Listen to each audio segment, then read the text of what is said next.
Baik, Assalamualaikum warahmatullahi wabarakatuh dan salam sejahtera. Bersama saya Cikgu Siti Mariam Syarudin, dan pada kesempatan kali ini Cikgu akan terangkan bab 7 dari tingkatan 4, iaitu usaha ke arah kemerdekaan.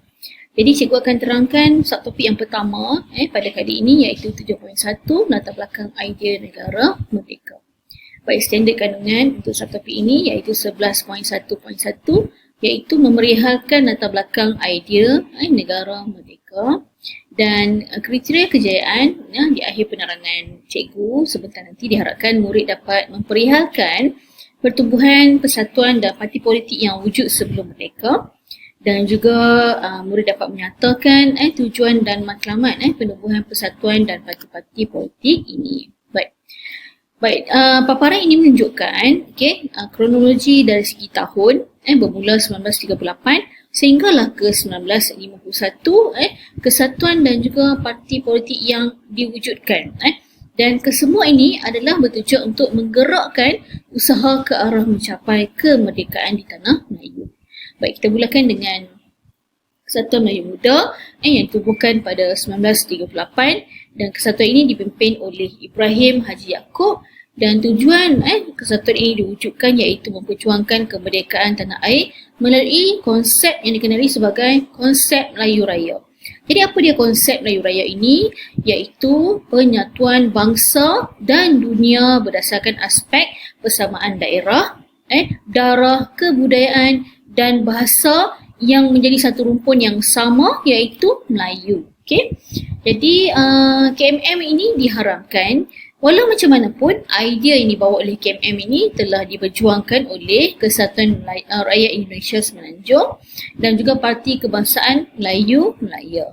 Okey, kita teruskan. Pada 1945, Parti Kebangsaan Melayu Melaya ini diwujudkan ataupun dikenali sebagai PKMM. Diwujudkan pada 1945 dan ia dipimpin oleh Dr. Burhanuddin Al-Hilmi, Ishak Haji Muhammad dan Ahmad Bustama. Baik, tujuan penubuhan KMM ataupun PKMM ini iaitu menanamkan semangat kebangsaan dan bekerjasama dengan kaum-kaum lain untuk mewujudkan perpaduan. Baik, konsep PKMM ini masih sama seperti KMM, iaitu Melayu Raya, dan mereka menggunakan slogan Merdeka. Jadi PKMM ni berhasrat untuk mendaulatkan hak rakyat dari segi politik, dari segi ekonomi, dari segi agama, sosial dan kebudayaan. Okey, baik, ini adalah tokoh-tokoh yang telah mewujudkan ataupun membawa menyebabkan wujudnya PKMM ini pada tahun 1945. Baik, kita teruskan dengan 1946.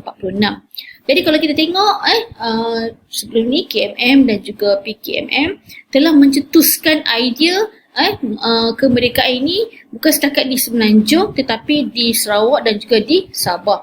Okey, ini adalah pertubuhan dan parti politik yang wujud pada tahun 1946. Baik, kita tengok yang pertama ialah Angkatan Pemuda Insaf, iaitu dikenali sebagai API. Okey. Dan ia dipimpin oleh Ahmad Bustama. Tujuannya ialah untuk sebagai idea negara merdeka yang menekankan kepada pemerintahan demokrasi. Okey. Dasar ekonomi yang mengutamakan rakyat dan keadilan sosial. Jadi cara perjuangan Angkatan Pemuda Insaf ataupun API ini iaitu mengedarkan risalah testament politik yang iaitu pada Disember 1946 dengan slogan yang dibawa oleh mereka iaitu Merdeka dengan Darah. Okey. Jadi mereka berhasrat untuk mencapai kemerdekaan dengan jalan terbuka secara lembut, tetapi jika akan diteruskan melalui kekerasan jika terpaksa. Walau macam mana pun, Angkatan Pemuda Insaf ini telah diharamkan oleh British kerana British menganggap ini ialah persatuan ini bersifat radikal. Okey, baik, kita teruskan. Yang kedua, Persatuan Kebangsaan Melayu Sarawak. Okey. Baik, ia dipimpin oleh Datuk Patinggi Abang Haji Abdillah. Okey, ada gambarnya di situ, dan ia mempelopori gerakan yang menentang penyerahan Sarawak kepada British. Sebab kita tahu Sarawak diperintah oleh James Brooke. Jadi mereka ni menentang penyerahan Sarawak kepada British sebab mereka nak nak memerdekakan Sarawak itu sendiri. Okey. Jadi apa yang diperjuangkan oleh oleh Persatuan Kebangsaan Melayu Sarawak ini, mereka mahu Sarawak menjadi negeri merdeka di bawah pemerintahan Raja Brooke. Okey. Dan pertubuhan ini ingin berkerajaan sendiri sebagaimana yang dijanjikan dalam Perlembagaan 1941 oleh Raja Brooke.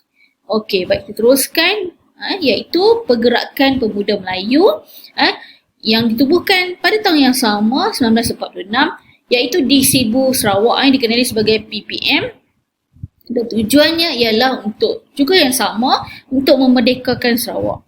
Okey, baik. Bukti yang menunjukkan mereka ini ingin memerdekakan Sarawak iaitu catatan merdeka dalam surat menyurat yang dikemukakan oleh Pergerakan Pemuda Melayu itu. Okey.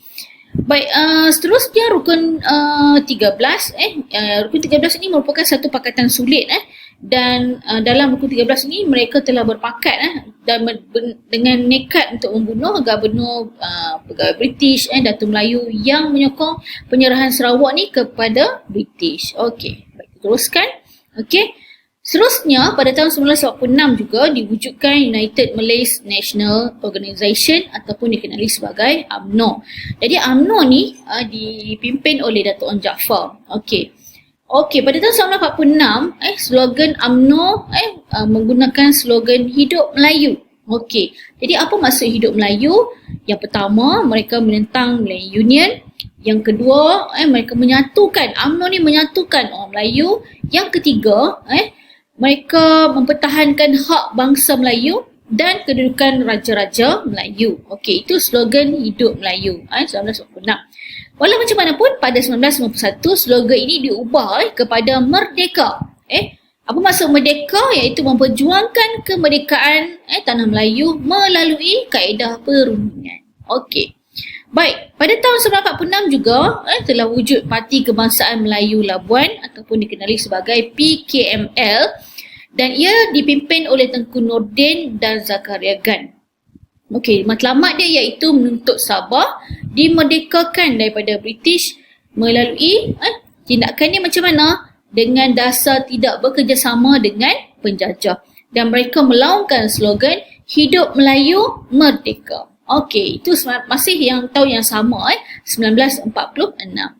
Baik, seterusnya tahun yang sama juga penubuhan Malayan Indian Congress ataupun MIC, dan cikgu rasa semua pelajar biasa dengan parti MIC ini dan kekal hingga sekarang parti ini, dan dia diasaskan oleh John TV. Okey, jadi apa objektif MIC ini ditubuhkan? Iaitu bekerjasama dengan kaum lain dalam usaha memperjuangkan kemerdekaan tanah Melayu. Jadi MIC ini menegaskan supaya kemerdekaan yang tunggal dan mereka menerima tanah Melayu ni, orang India menerima tanah Melayu sebagai tanah air mereka sendiri dan setia melafazkan tak setia kepada tanah Melayu. Okey. Baik, seterusnya. Okey. Tahun seterusnya iaitu 1947 tubuhkan satu lagi persatuan iaitu Hizbul Muslimin. Okey. Baik. Apakah matlamat Hizbul Muslimin? Iaitu mencapai kemerdekaan tanah Melayu sebagai negara Islam. Jadi apa yang dilakukan dari segi tindakan yang dibuat oleh Hizbul Muslimin ni iaitu mereka mengadakan perhimpunan rakyat di Ma'had Ihya Syarif iaitu di Gunung Semanggol, Perak, dan melahirkan Majlis Agama Islam tertinggi yang dikenali sebagai MATA, dan perhimpunan MATA inilah yang melahirkan Hizbul Muslimin. Walau bagaimanapun, British tidak senang dengan asas perjuangan Hizbul Muslimin ini dan mengharamkan pertubuhan ini. Okey, baik. Seterusnya, pada tahun 1949, ditubuhkan pula Malayan Chinese Association ataupun dikenali sebagai MCA. Okey, siapa yang menyertai MCA? Sudah tentulah terdiri daripada orang-orang Cina di tanah Melayu. Okey, jadi dipimpin MCA ini dipimpin oleh Tan Cheng Lock. Jadi apakah tugas MCA ini? Iaitu untuk menyatukan tanah Melayu yang berbilang kaum di sebuah negara yang berdemokrasi penuh. Jadi apakah yang dibuat oleh untuk tindakan tersebut yang dilakukan iaitu untuk menyatukan Pertama, masyarakat Cina. Yang kedua, MCA bekerjasama dengan semua kaum di tanah Melayu. Sebab, kenapa macam tu? Sebab syarat untuk mencapai kemerdekaan mesti adanya perpaduan di kalangan penduduk di tanah Melayu. Okey. Baik, kita teruskan parti yang terakhir yang diwujudkan pada 1951, iaitu Parti Islam Setanah Melayu yang dikenali hingga sekarang ni dikenali sebagai PAS dan Independence of Malayan Party ataupun IMP. Okey, baik, yang pertama, Parti Islam Setanah Melayu ataupun PAS. Okey, yang dipetua yang PAS yang pertama iaitu Dr. Burhanuddin Al-Helmi. Jadi apakah tujuan PAS ini diwujudkan? Iaitu untuk membina satu negara dan satu bangsa yang teguh. Okey, itu cita-cita PAS. Okey, yang pertama. Yang kedua, cita-cita PAS ni iaitu inginkan bahasa Melayu ni sebagai bahasa kebangsaan dan bahasa rasmi yang tunggal. Dan yang ketiga, cita-cita PAS ni iaitu ingin menjalankan hukum Islam. Okey. Baik, yang kedua ditubuhkan pada 1951, parti kedua iaitu Independence of Malayan Party ataupun dikenali sebagai IMP. Okey. IMP ini dipimpin oleh Dato' Onn Jaafar, dan yang mengasaskan penubuhan IMP ini untuk melaksanakan idea iaitu Tanah Melayu untuk Melayan. Okey, pada selepas tahun 1949, pemikiran politik Dato' Onn Jaafar terarah kepada perpaduan kebangsaan. Okey. Jadi bagi Dato' Onn Jaafar ni, tuntutan kemerdekaan ni tidak boleh dibuat tanpa kerjasama kaum lain yang diterima menjadi rakyat di tanah Melayu. Dan pada masa tu kaum majoriti yang terbesar pada tanah Melayu iaitu Melayu, Cina dan juga India. Jadi perlu adanya kerjasama di antara ketiga-tiga kaum yang utama ini. Jadi Dato' Onn Jaafar ni mahukan orang Melayu menjadi pemimpin kepada orang bukan Melayu yang turut mempunyai hak dalam politik dan ekonomi. Okey, itulah parti terakhir yang diwujudkan pada 1951. Jadi cikgu harap pelajar dapat mengingatlah secara kronologi dari segi tahun parti-parti politik yang ditubuhkan. Okey, baik, itu sahaja untuk kali ini dan akan bersama lagi cikgu lain dalam subtopik seterusnya. Okey, Assalamualaikum warahmatullahi wabarakatuh dan salam sejahtera. Okey, saya Puan Ummul Mukminah binti Yusuf, dari SMK Alor Posu. Okey, cikgu akan terangkan subtopik 7.2, iaitu jawatan kuasa hubungan antara kaum. Okey, standard pembelajaran 11.12 menerangkan penubuhan jawatan kuasa hubungan antara kaum. Okey, kriteria kejayaan. Okey, apa yang murid akan dapat selepas habis mempelajari subtopik ini? Okey, yang pertama, murid dapat menyatakan objektif pembentukan CLC ataupun GHAK. Okey, ini singkatan Okey, CLC itu dalam bahasa Inggeris dan GHAK itu dalam bahasa Melayu. Okey, yang kedua, murid dapat menyenaraikan sekurang-kurangnya 5 ahli jawatan kuasa hubungan antara kaum. Dan yang ketiga, murid dapat menghuraikan sekurang-kurangnya dua peranan GHAK dalam menyelesaikan pelbagai isu. Okey, sebenarnya British telah memberi satu mesej bahawa kemerdekaan Tanah Melayu dapat dicapai sekiranya kerjasama ataupun perpaduan antara tiga kaum yang wujud dalam Tanah Melayu itu dapat diwujudkan. Okey, jadi pada tahun 1949, jawatan kuasa hubungan antara kaum ataupun Communities License Committee CLC ini ditubuhkan. Okey, kita tengok apa dia moto CLC. Okey, CLC ini memperjuangkan kesamaan dan keadilan untuk penduduk Tanah Melayu. Okey, objektif CLC. Okey, ada tiga objektif CLC, okey, cikgu ringkaskan menjadi 3M. Okey, M yang pertama, mengkaji hubungan kaum secara mendalam. Okey, M yang kedua, membetulkan. Okey, membetulkan apa? Membetulkan keadaan politik, ekonomi dan sosial supaya wujud pembahagian yang adil untuk semua komuniti. Okey, yang ketiga, mewujudkan. Mewujudkan apa? Mewujudkan keadaan yang harmoni dan muhibah dalam kalangan penduduk di negara ini. Okey, ini ialah objektif CLC. Okey, kita tengok pula siapakah yang menganggotai jawatan kuasa hubungan antara kaum. Okey, yang pertama sekali kita lihat, okey, penasihatnya ialah Malcolm McDonald. Okey, siapa Malcolm McDonald ini? Okey, Malcolm McDonald merupakan Governor General British di Asia Tenggara pada ketika itu. Dan anggota jawatan kuasa hubungan antara kaum ini ataupun GHAK ini dipengerusikan oleh EEC Turai Singgem, iaitu wakil orang Ceylon. Okey, seterusnya kita tengok ahli jawatan kuasa GHAK ini. Okey, setiap kaum di Tanah Melayu menghantar wakil. Okey, kita tengok wakil kaum Melayu. Okey, kaum Melayu menghantar 6 wakil. Okey, yang pertama sekali Datuk Onn Jaafar. Okey, siapa Datuk Onn Jaafar? Okey, merupakan Menteri Besar Johor ataupun Presiden UMNO. Yang kedua, Datuk Abdul Wahab Abdul Aziz. Okey, yang ketiga, Datuk Panglima Bukit Gantang, Menteri Besar Perak. Yang keempat, Muhammad Saleh Hakim, Ahli Majlis Perundangan Negeri Selangor.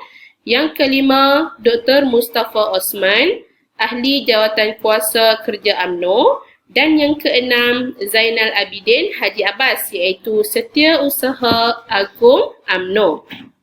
Okey, seterusnya kita lihat pula wakil kaum Cina. Okey, yang pertama, Tan Cheng Lock dari Melaka.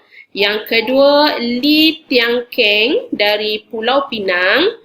Yang ketiga, Si Tan dari Singapura. Dan yang keempat, Yong Shock Lin dari Selangor. Okey, wakil kaum lain pula. Okey, yang pertama sekali, Roland Bradel, wakil orang Eropah.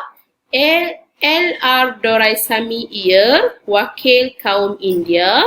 Dan yang ketiga, Dr. G.S. Gonting, wakil orang Serani. Okey, pemimpin-pemimpin ini mewakili setiap kaum dalam anggota jawatan kuasa GHAK ataupun CLC.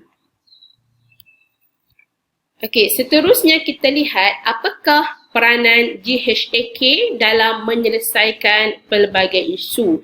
Okey, isu ini timbul. Okey, jadi apakah peranan GHAK? Okey, antara isu yang timbul, okey, cikgu simpulkan menjadi PKP 3 supaya senang untuk awak ingatkan. Okey, P yang pertama merujuk kepada politik. Okey, K yang pertama itu ialah kedudukan istimewa orang Melayu. K yang kedua, kedudukan ekonomi orang Melayu. K yang ketiga adalah kewarganegaraan bukan Melayu, dan P adalah pendidikan. Okey, ini isu yang timbul.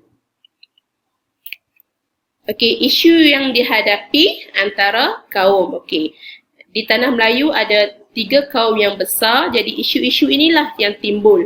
Okey, pertama sekali dari segi politik, okey, persediaan ke arah berkerajaan sendiri.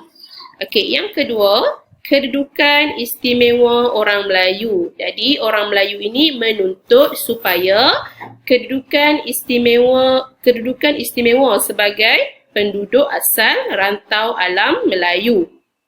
Yang ketiga, kedudukan ekonomi orang Melayu. Okey, orang Melayu tidak memperoleh peluang yang sama seperti kaum bukan Melayu dalam sektor perniagaan dan perusahaan.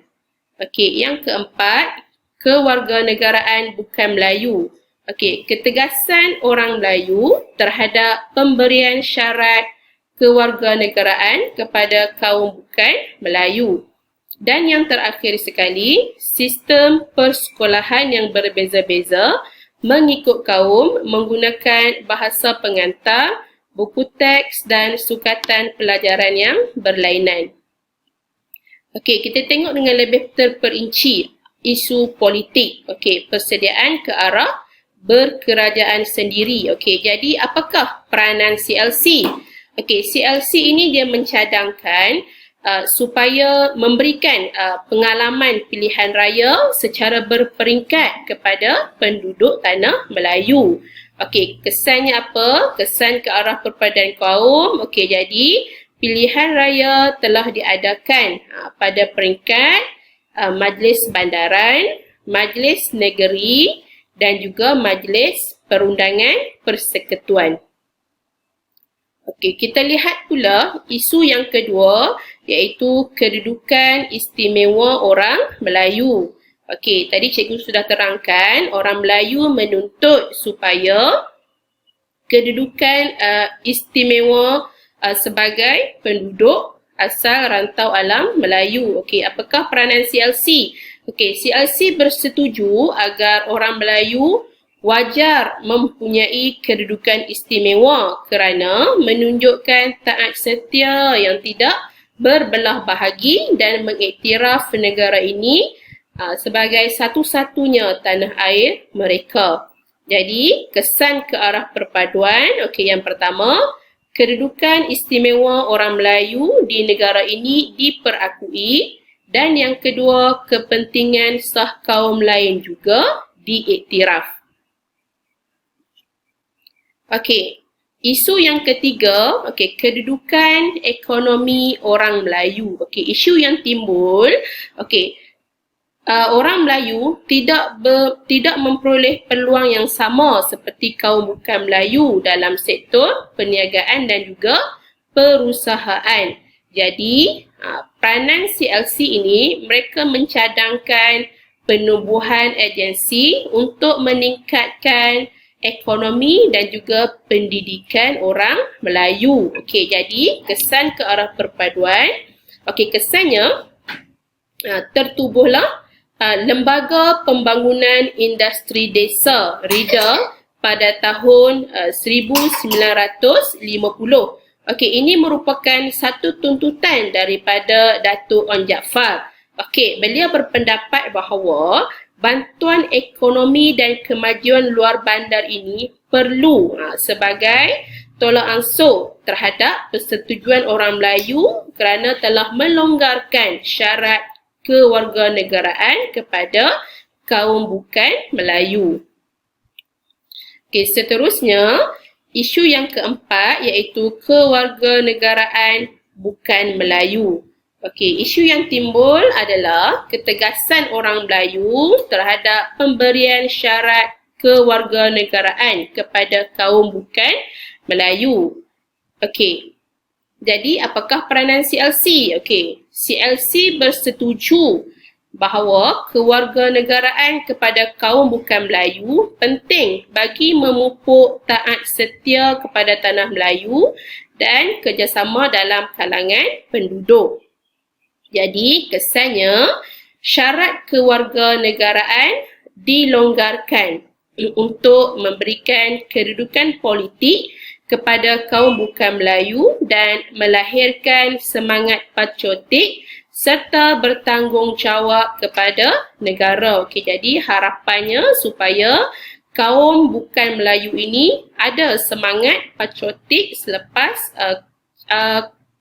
kewarganegaraan diberikan. Seterusnya, yang terakhir, isu pendidikan. Okey, isunya timbul apabila sistem persekolahan yang berbeza-beza mengikut kaum menggunakan bahasa pengantar, buku teks dan sukatan pelajaran yang berlainan.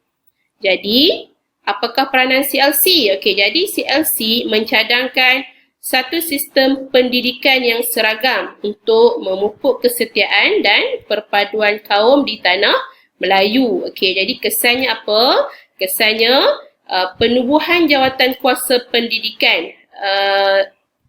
Penubuhan jawatan kuasa pendidikan untuk mengkaji sistem pendidikan bagi melahirkan pendidikan yang seragam dan diterima oleh semua kaum. Okey, kesannya satu jawatan kuasa pendidikan ditubuhkan untuk mengkaji sistem pendidikan. Okey, yang ni awak akan belajar di topik seterusnya.